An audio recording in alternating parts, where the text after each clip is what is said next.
Hello, everyone. Welcome to our seminar.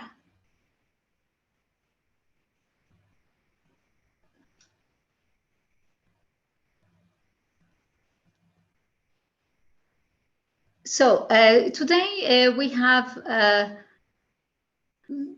seminar entitled Lost in Translation, a review of efforts, achievements, and missteps in the use of history in international business studies with Dr. Eun Sun Godwin and Edda Nicolson.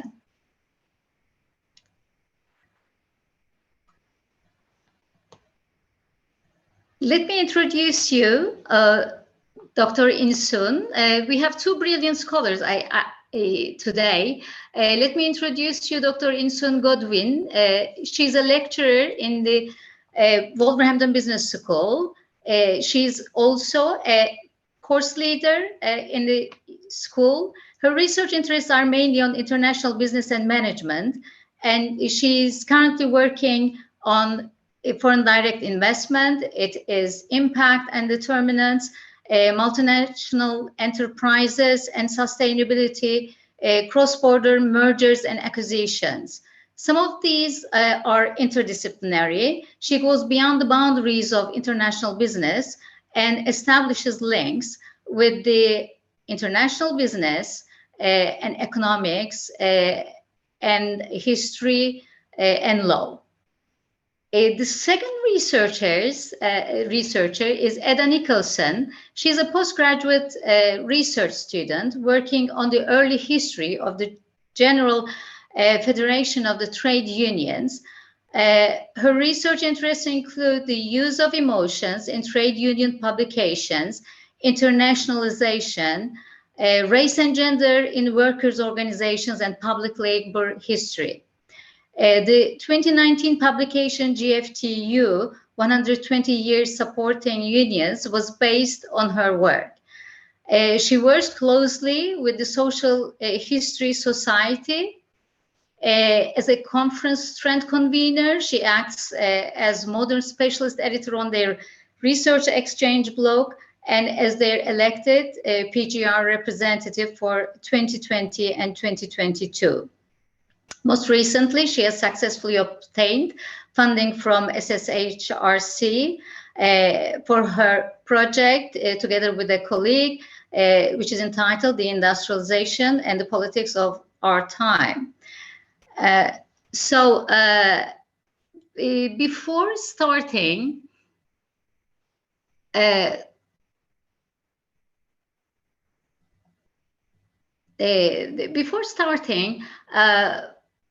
I would like to make just an announcement. Zoom is a shared public platform, and any private and confidential information shouldn't be shared. And we are actually recording the session. So thanks again for all your participation. Thanks for this interesting seminar to our speakers. The floor is yours, Eun Sun and Edda. Thank you, Sibel, for your introduction of ourselves. And thank you for chairing this seminar. And thank you all for who came for our seminar. And we really appreciate this opportunity to share our paper, our research with you. Before we go into the actual contents of our seminar, I thought it might be a good idea to briefly introduce the original paper based on which our seminar was organized. So the paper title is exactly the same as our seminar, and this paper has been submitted and accepted in AIB conference, Academy of International Business, for this year.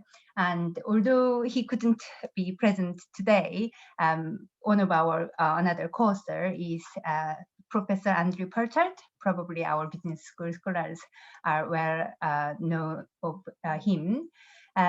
So today we will be kind of based on this paper, but we would like to kind of share our research in more kind of conversational or dialogue forms. That's because that's what we have been doing for this project. So let me go to next slide. So let's start with the background or rationale of this project. Why or how are we, a business scholar and an historian come together and started this project? So this project started from my ERAS project, which was on emerging market multinationals acquisition in developed market. And I thought the topic itself, which is very much focusing on how this ownership change, particularly owner which is from the arguably kind of different background from developed countries, can have, or whether that actually have impact on this day-to-day practice in acquired organizations. And because of the context-rich topic, I thought this historical approach can be very useful. And I was very much inspired by Professor Andrew Perchard and also other business historians' presentation in conferences. So that's how I kind of started to develop the proposal under advice by the Andrew Perchard, and then I asked him whether he can find any good historian who can help my project once that proposal was accepted. That's how I met Edda, and how we started this dialogue of whether there is any kind of gap between these two disciplines, which kind of deter the effective interaction between two disciplines, and if that is really the case, what's the influencing factors in such gap. So maybe Edda can kind of explain a bit more what we kind of found from this dialogue and how we started this project. Let me go back to next year.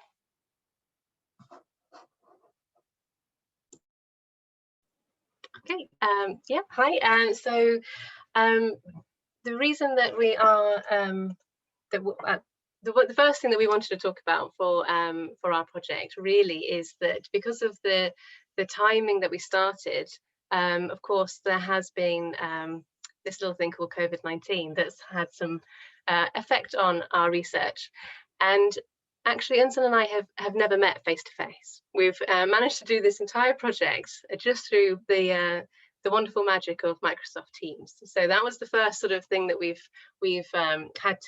had to deal with.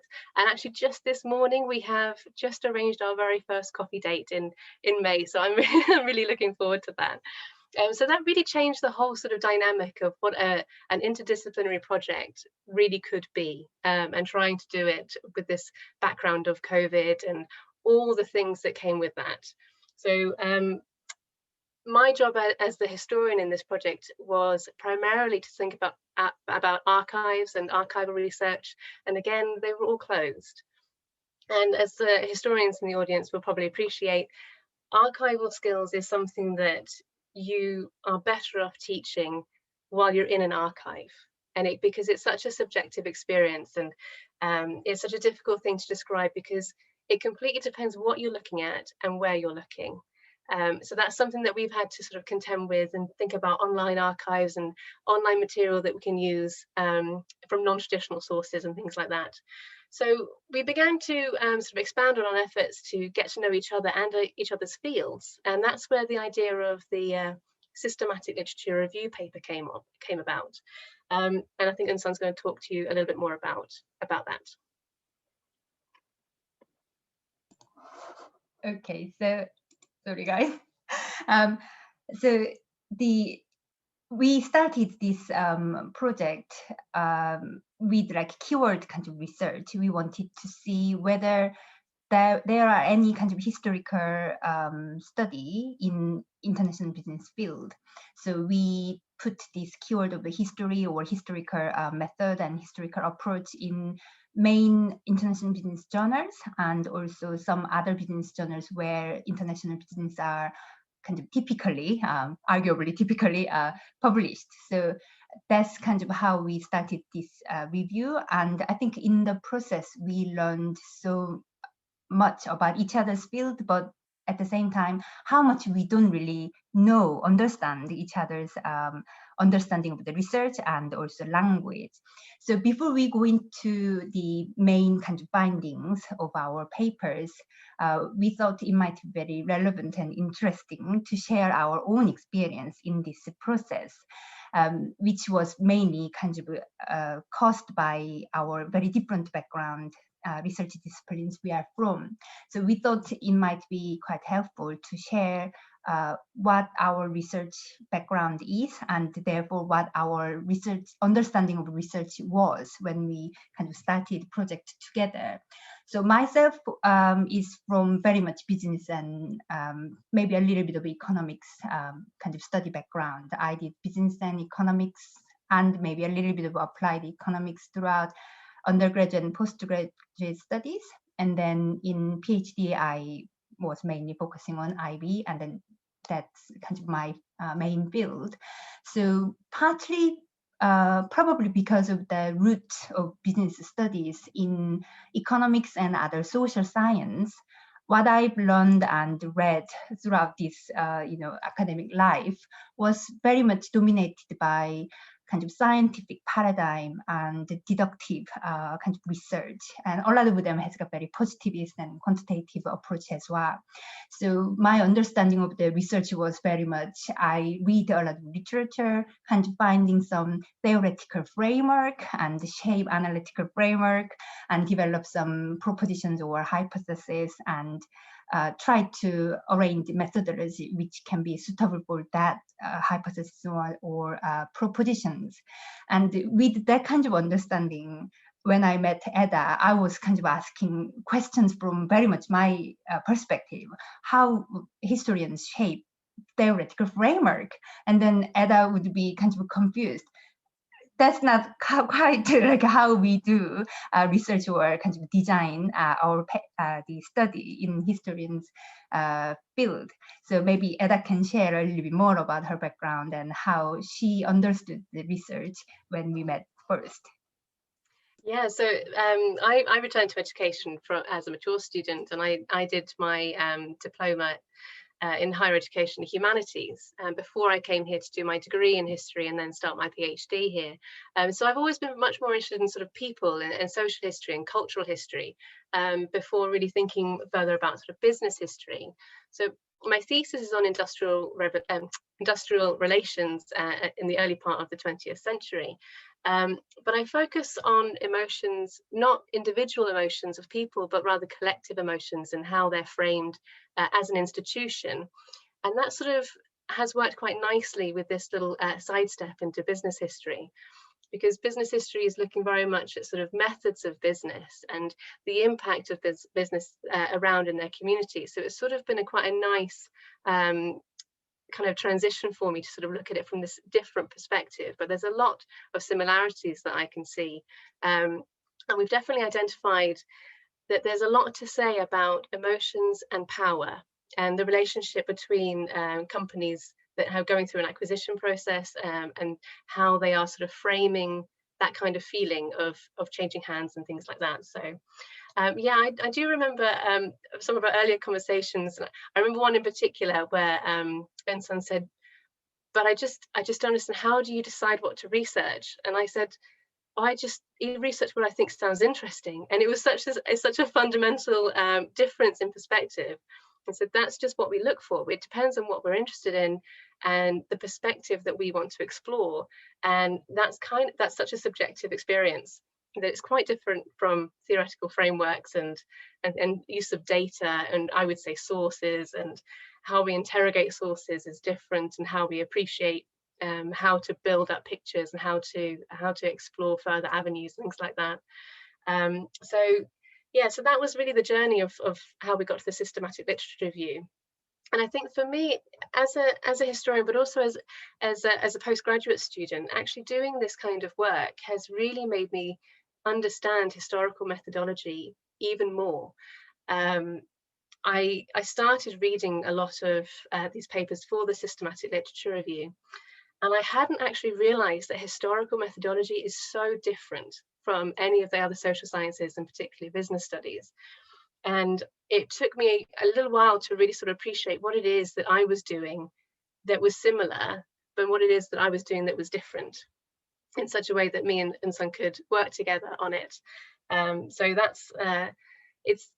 that's been a really important part of figuring out, because interdisciplinary work can't just be two scholars working together. We actually have to learn each other's language, and we actually have to learn each other's fields in order to find the middle ground and to find where we can work together. So yep, over to you for the next part. Okay, yeah. I'm sorry about a little bit of a hiccup between slides. So let's get into what we kind of found from our review of these articles. And they are very much in line with what we experienced in our conversation and in our discussion together about these articles. So first of all, we kind of summarized commonly emerging themes from these articles, and these 3 bullet points are kind of main themes we could find from this literature review. So first of all, we were a little bit disappointed with the number of articles which came up from original keyword research, and even fewer numbers in the actual kind of gleaning or filtering process for actual review. So we chose articles which actually used historical approach in their study, or discussed how to apply those historical approach in the international business or business studies, and some articles which used historical elements, either data or kind of included that historical elements in their kind of model or framework. And when we are kind of gleaning those articles, the number was very few, which reflect the first point, which kind of many studies pointed out.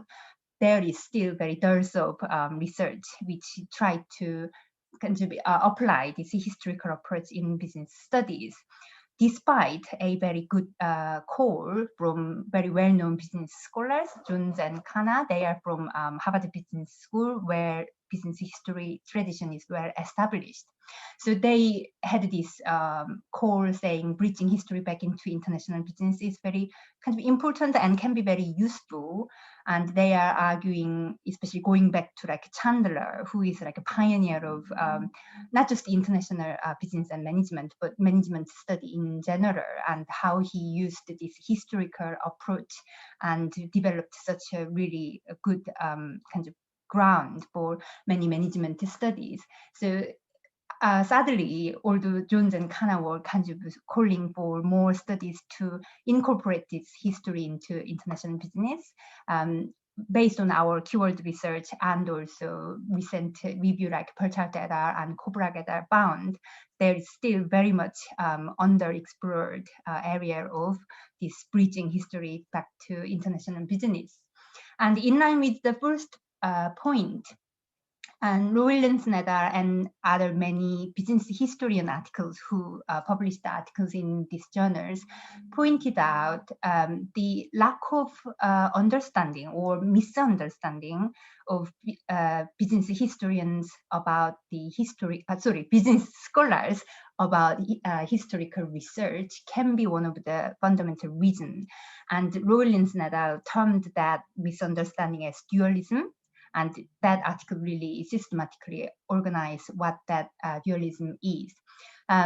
Particularly, they focused on dualism at the very fundamental level, such as they called it onto-epistemological level. So very much like philosophical level of understanding of what research is very different in the business field. Personally, I could really sympathize with what they were criticizing, because myself didn't really realize what I understood was not necessarily common in other disciplines. So Eun Sun and many other kinds of business historians are a little bit critical about the dominant scientific paradigm in the business study areas, and which kind of shaped their tradition in the research. prioritizing like a representative knowledge over any other types of knowledge, such as experiential or practical knowledge, although business itself is very much practice-based the topic. And this kind of the differing understanding or kind of very dominant paradigm at the very fundamental level also shaped business scholars kind of preferring very much generalization of their knowledge and findings, and therefore kind of they tend to consider the unit of research very much static, so that they can be represented in another model or in another kind of country's case, and etc. So again, those kinds of traditions shaped the business scholars' tendency of decontextualizing in their study and preferring this kind of representational knowledge or theorizing over very context-rich and narrative-based or story-based kind of research, and then kind of considering those kind of study as descriptive or maybe lack of trustworthiness because they are not generalizable. So those kinds of tradition and tendency might have put these business scholars some kind of distance from applying this historical research. So that's kind of one of the main findings or criticism from some articles from our review. But we were very fascinated in especially the second section, because we could see how different we have different understanding of the same language we use in research, or we are referring exactly same things but using that very different language. So one of the examples Loehlensneder was pointing out was a lot of the business scholars take this text or time or space very static, and it's kind of in the way of looking at them as very much like a scientific kind of perspective. So I found I used the word data a lot. So I was telling Edda, maybe we need to collect this data from them. But Edda tends to use evidence.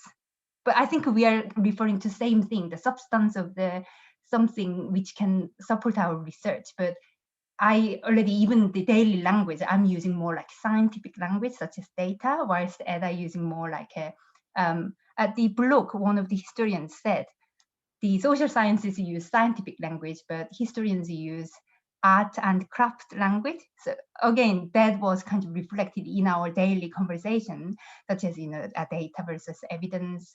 And instead of framework, Edda used this language of lens or angle, and which I thought quite literature and very nice language, not very scientific. But you can see very much the language are shaped by this fundamental dualism as well.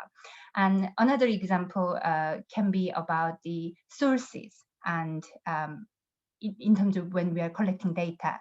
So I think, again, business scholars, which Loehlensneder pointed out, business scholars are focusing on the data as a kind of content which can either prove or, you know, kind of can't prove certain theoretical assumptions. And that is very meaningful research outcome as well. But at the same time, especially if the business scholars want to use the data, very qualitative characteristics data, they tend to kind of decontextualize of that data and miss a lot of richness behind that data because they want to focusing on the contents rather than the context around it, including the source.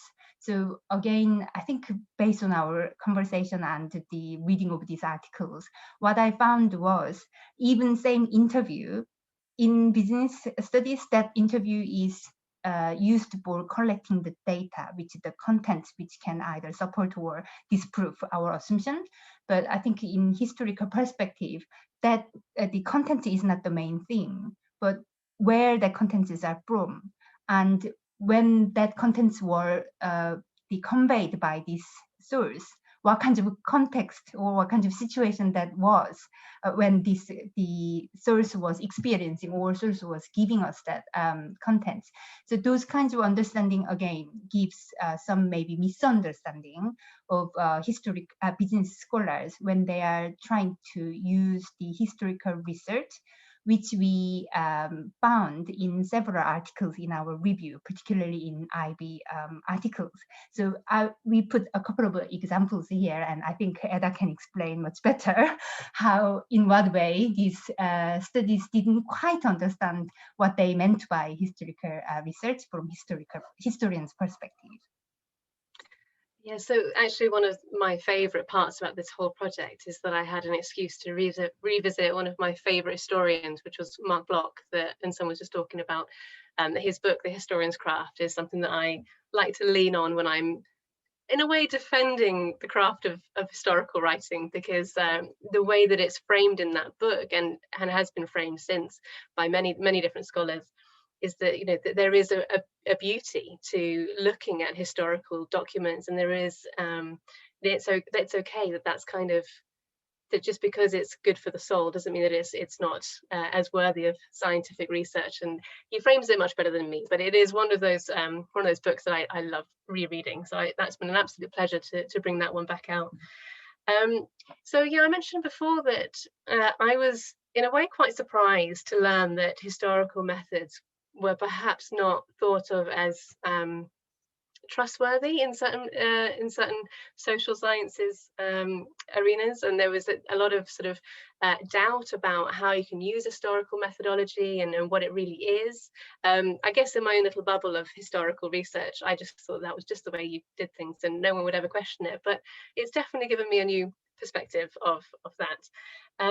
One of the scholars that we looked at, one of the papers that we looked at, Kathari et al. Described historical research as a method of discovering from records and accounts what happened in the past. And I picked out this sentence as a kind of indication that on the face of it, yes, I suppose you could say that about history, but really that denigrates what actually goes on during the process. We are discovering things from the past, but we're also analysing it. We're also picking it apart, trying to think about the accuracy of statements, who said it, why, what context it was in, what was it for, and all of that is sort of eroded by this idea that we are just sort of discovering things that happened, and that's not really what we do as historians. I think that was kind of like a bit of a theme that was running through certain papers that were not quite engaging with methodology in the way that historians would be expected to. Another paper, the Becker and Rittersbach and Rajaman paper, was using post-colonial theory to talk about the unique hybrid forms of management in Indian firms.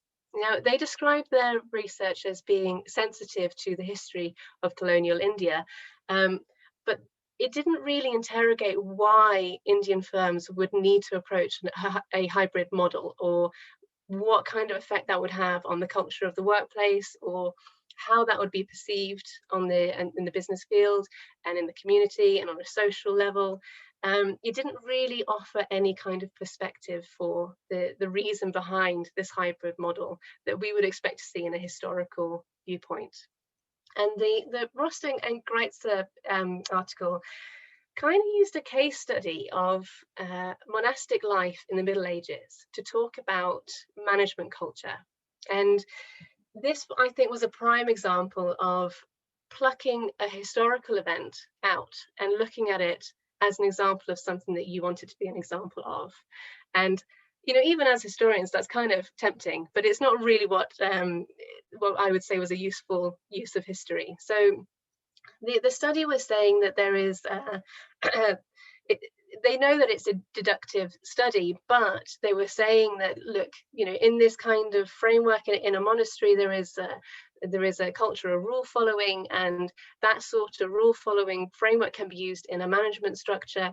And as a historian, that's something that we just say that you're not taking any context there at all. You're not looking at why people would enter a monastery in the Middle Ages and look at the viewpoints of people that were choosing to do that, or the way in which the monastery was a part of the society at the time versus a completely modern firm. That is a completely different context.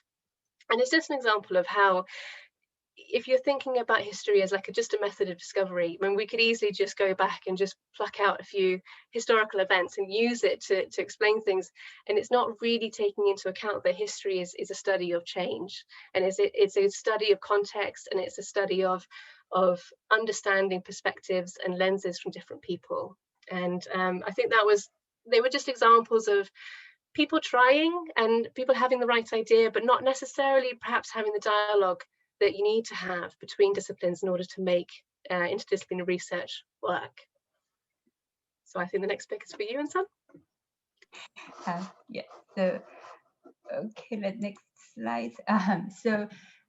Finally, then what we would like to kind of bring from our paper or our research to the field, particularly international business field, is perhaps adding more voice to the call for pluralism in methodology. The language is quoted by this Welch et al. Article. So Welch et al. Was in fact the article which was awarded as the best paper in last 10 years in JIBS, Journal of International Business Studies, which again arguably very influential IB 4-star journal. And it was quite interesting to see they awarded that best paper to this article, because it's not empirical study, it's like a critical review article. And it was again interesting kind of parallel to another JIBS article published last year. They looked at like last 50 years of methodology change in JIBS published articles. So some might say this is one journal, but JIBS influence is so massive in IB field. We might kind of see some kind of tendency might be found in IB field in general. But what they found was the diversity in methodology in JIBS articles has been declining in last 50 years. So it was quite interesting kind of parallel. That article was published, and then this Welch et al., which was very much critical review of the methodology, was awarded as best paper. And here, what they mean by pluralism in methodology was not at the method level. So this article only reviewed the case studies in IB, so which kind of show what they mean by methodology is not just method, like either statistical analysis or case study, but more about the fundamental level of the pluralism. So they were kind of describing as pluralism in paradigm. So they looked at different case studies in international business, and surprisingly, although they are case studies, they have very much similar tendency to other international business or business articles, which has got very much decontextualizing and theorizing from very much like a deductive approach, and focusing on generalization and representative kind of knowledge or theory developed by such knowledge. So what Welch et al. Kind of tried to convince the readers was which context or contextualizing can be also used as good way of theorizing your knowledge or findings. And although they didn't explicitly say historical method is one of the way, Edda and I thought, I think historical methodology can be one of the kind of methodology IB scholars can consider by kind of opening their acceptance to more kind of diversity in their paradigm, and therefore can accept those kind of different research approach. So that would be kind of most significant implication we would like to bring in international business field. And also another kind of implication and discussion we are bringing from this project is for our main project, which has been delayed due to this COVID-19 situation. So Edda can explain a bit more how this project has helped our moving forward. Yeah, so working on the systematic literature review has really helped sort of position where we're going to take the project. So the project is going to be looking at a company that is gone through an acquisition process, and to think about that from a historical perspective. And I think that doing the SLR first has been really good for us, because I think we've taken the time to understand each other's language, and we've taken the time to think very carefully about the different kinds of historical methodology that we could use. And we are still, because of COVID-19, we are still trying to figure out exactly which company we're going to look at, or we've got some options. And we're moving towards some oral history interviews as a methodology, which I think would be very useful and very good for grounding the research, and thinking more about discourse analysis as well, about how different kinds of companies are going to operate and through this process. But we've got to keep an open mind, because source availability is going to be there's going to be quite a variety depending on the kind of company, depending on their openness. I'm quite lucky in my research for my thesis. It's all happened 100 years ago, and all the sources are open to me online, and I mean, they can't argue back because they're not there. And so it's quite easy for me to do it that way. But this is a completely different environment for me to be going in with historical work, in that there are still people it's still so recent, but it is still historical. So this is kind of a very different thing for me to do. So hopefully that's where we're going to move it through, I think, for the project. Yeah, thank you. So I think that was from us, and maybe we can have some questions, or if you want to kind of either make comments or raise some kind of debate, we would very welcome. So I guess I can stop sharing so that I can see chat box and the Q&A. Okay, stop there. Perfect. Thank you so much. Thank you so much, Eun Sun and Edda, for this thought-provoking seminar. This was a very interesting presentation, and which could show us the benefits of conducting interdisciplinary research to understand the shortcomings of the disciplines, and how we can enrich our thoughts and understandings about issues in both disciplines by conducting interdisciplinary research. Thank you so much for this presentation. I can see that there are some questions now, but please do not hesitate to write your questions in Q&A or in the chat box. The first, I'm going to start with the first one. Would it be fair to say that mainstream business studies, maybe not critical management studies, has a conception of history that is very different from postmodern, post-linguistic turn historiography? So who's going to reply? Yeah, I think there's actually, yeah, I think that's probably quite close to what's happening. I think that history over the last sort of 20-30 years has changed in terms of the perspectives that we use. We think a lot more now about things like gender and race and all sorts of ways in which history is constructed, and perhaps business studies doesn't appreciate that as much. But I'm not a business historian, and it would be really interesting actually to think more closely about that from the perspective of a business historian. There is increasing amounts of work being done on businesses in terms of their position in communities, and it takes a much wider scope in terms of historical research, because it's considering things like impact on workers, and it's kind of bringing in what I would call kind of industrial relations and social history into the sphere of businesses, and thinking about business as a perspective itself. And I think that could be quite an interesting avenue to pursue further. I hope that answers the question. Thank you, Edda. Eun Sun, do you want to add anything?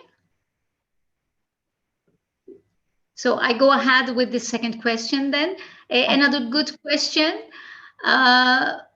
Thank you for your presentation. I have a couple of questions. Apologies if I missed this.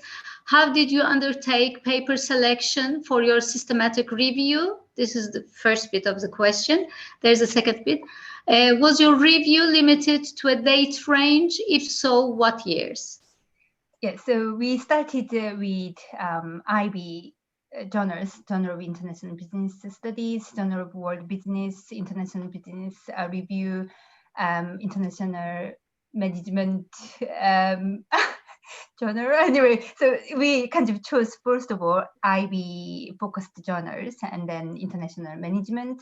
And then we looked at kind of international business systematic literature review articles, and then kind of compare what kinds of journals were chosen in that articles. And then many of those articles added other business journals like strategic management studies, etc., saying those journals accept or publish a lot of international business articles. So that's kind of how we identify some potential journals. And then we looked at from 2000 to 2020, partly because a lot of the articles which call for, we need to do more kind of interdisciplinary research were kind of having this time period a little bit early 2000. So we thought that we can update more time frame. Yeah, I think that's the question. Yeah, hopefully I answered for the question. Yeah. Thank you so much, Eun Sun. Here comes another one. Hi, Eun Sun and Edda. Thank you for this interesting presentation. Can you please explain the bigger project you would like to continue on the basis of this systemic review? Edda? Why don't you start? Okay, yeah. So actually, Edda and I started working together for my ERAS project, and still it was kind of beginning stage, and then this situation, we decided maybe we can learn about each other more. So we are still looking into some, kind of news archival data for the actual ERAS project, which is about the emerging market company acquisition in West Midlands region.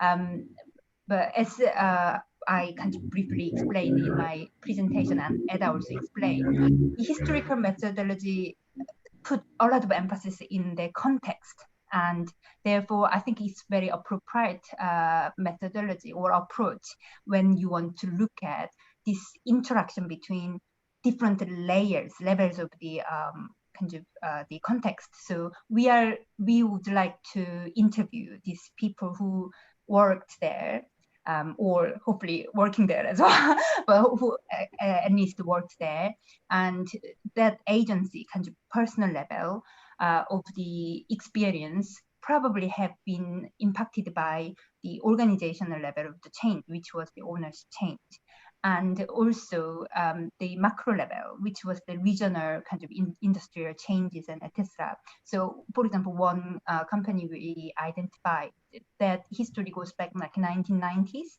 and as we understand, the industrial change has been quite significant, particularly in this region, considering their heavy historical reliance on manufacturing industry. So yeah, the bigger project will be the original project we were together for. And yeah, hopefully this learning has kind of influenced us even more. Kind of we can do properly historical research in that topic. Yeah, and I would like to add anything. Yeah, I think that's pretty much it. I mean, it's obviously happening over a longer time period than we thought would happen. But I'm really glad that we laid the groundwork. I think that I think we've got a good basis to keep going. Yeah. Good. Okay. Thank you so much. Here is another question from Philip Dearden. Normally, Philip Dearden was supposed to introduce the seminar. You might have understood from my hesitation at the start, but he couldn't make it because of a technical glitch. So I see in Q&A his question. Thanks for a fascinating study of interdisciplinary work. As we try to encourage more interdisciplinary work across FABs, I would be interested to hear what your practical advice to others starting real interdisciplinary work would be. I think that's a really good question, actually. I mean, I know that when we started this project, and when Andrew first emailed me and said, you know, I've got a colleague that's looking at doing this, I think that you'd be a really good fit. My first thought was, what on earth do I know about international business? I have no idea what I could bring to this. But if you keep an open mind, there are so many connections to be found between different disciplines. And I think that the first thing that you really got to sort of get your head around is that you have to really put yourself in another scholar's shoes. And you have to like I keep saying it, but you have to learn the different language and not make the assumption that all academics write in the same way or search for information in the same way or have the same kind of output that you would normally have. Just because you're working in the same building doesn't mean that you have that same sort of that same outlook straight away. Just take your time to definitely, you know, start slow and realize that you don't know yet, but you're going to know, and that's fine. I think that we spent time sort of getting to know each other on a personal level as well. I think, you know, when you're working collaboratively, you've got to sort of be a little human about it. And perhaps because of the experience of COVID, and because we've had to do all of this online, and because we've had all sorts of issues that I think are happening, you know, in universities across the world right now, with projects just having to be flexible and your work time having to be really flexible. And I think there was like a 3-month period where one or both of my children were at home on isolation periods because of school closures and all sorts of. It was really important that we were both just quite flexible about our approaches and about how we can manage this project together and you know, speak quite freely together. So yeah, I think that's what I would say. And Sun, have you got any? Yeah, definitely about the understanding each other's language properly. So I teach a lot of cross-cultural management, and I tell my students, you know, interpreting language with like grammar and or vocabulary, that's not really you understand the language. You really need to understand the culture, rooted background where that language is from. I think it's exactly the same for interdisciplinary discourse and the conversation. So I mean, the languages we are using is very common, data, evidence, all very common language. But what we mean by that particular language in this context, sometimes very different from what I thought it would be. So understanding each other, particularly understanding each other's language and understanding your approach of the research might not be the common in another discipline. I think that's a very important starting point. And as Edda said, because we are using different language, for example, when I cooperate with, for example, like CBEL, we know what we are talking about very easily. So it might be done progress much quickly, but interdisciplinary research, you might sometimes find I think it's not going anywhere. I don't really understand what she means at Tesla, but I think the patience and kind of flexibility is another kind of big thing you need to consider in proper interdisciplinary research. Thank you. Thank you so much. Here comes another good question. Thank you both. Very interesting perspectives. Are you planning to publish in a history-related journal or a more business-related one? Very good question.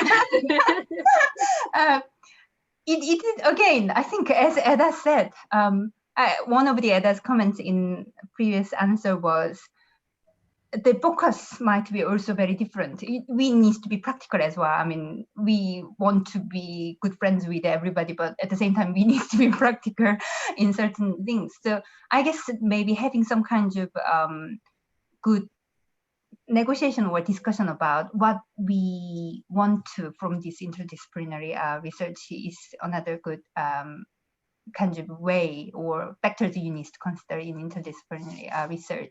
So at the moment, we are thinking about targeting about this systematic literature paper. We are thinking about targeting business history journal, but at the same time, that requires maybe rewriting some parts in, again, historians' kind of language rather than written in business scholars' language.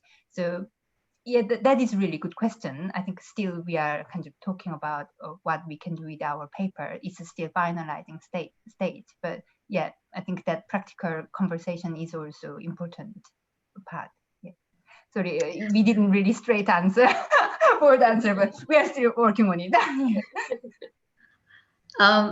Thank you. There's even a suggestion here from Edda called Revo.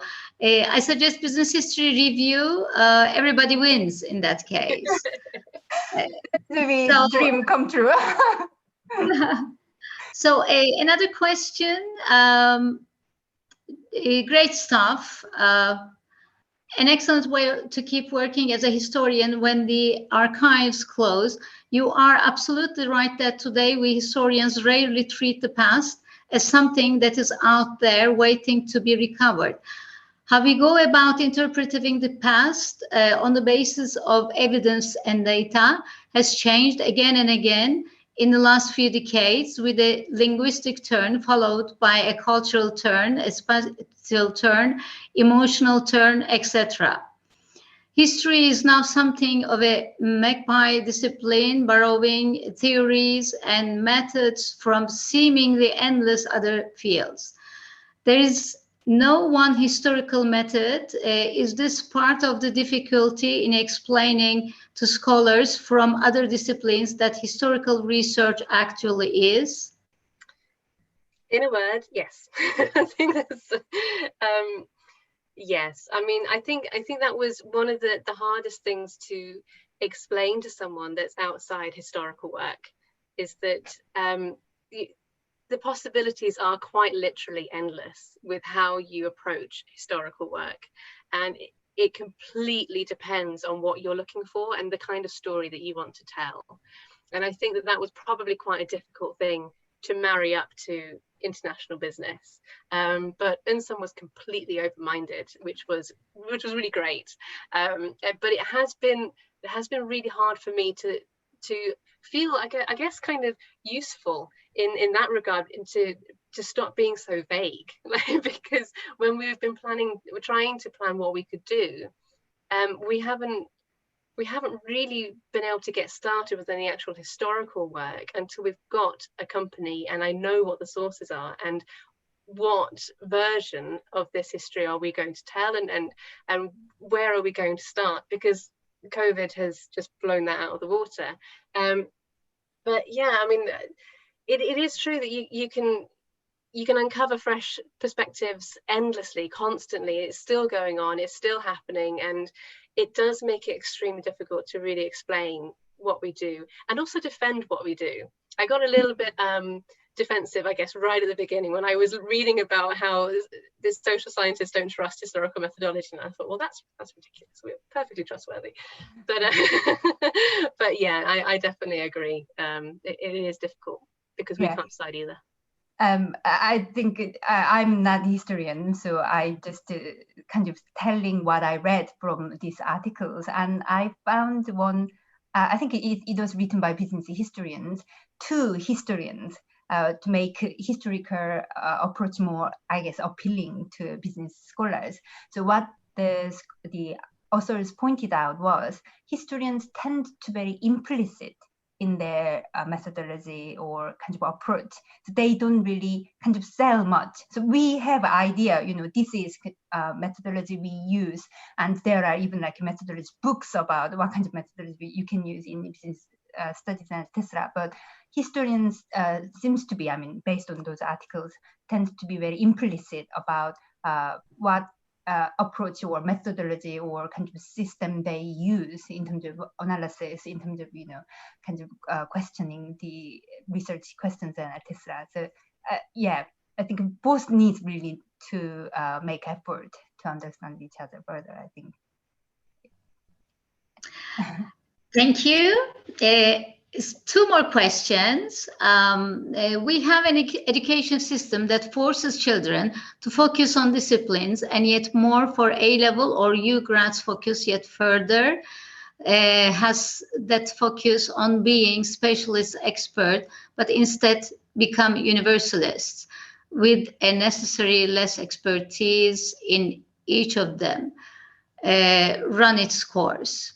So it's a long question. I hope you can read it from Q&A as well to better understand it. I'm just reading it now. I think that's a really interesting idea.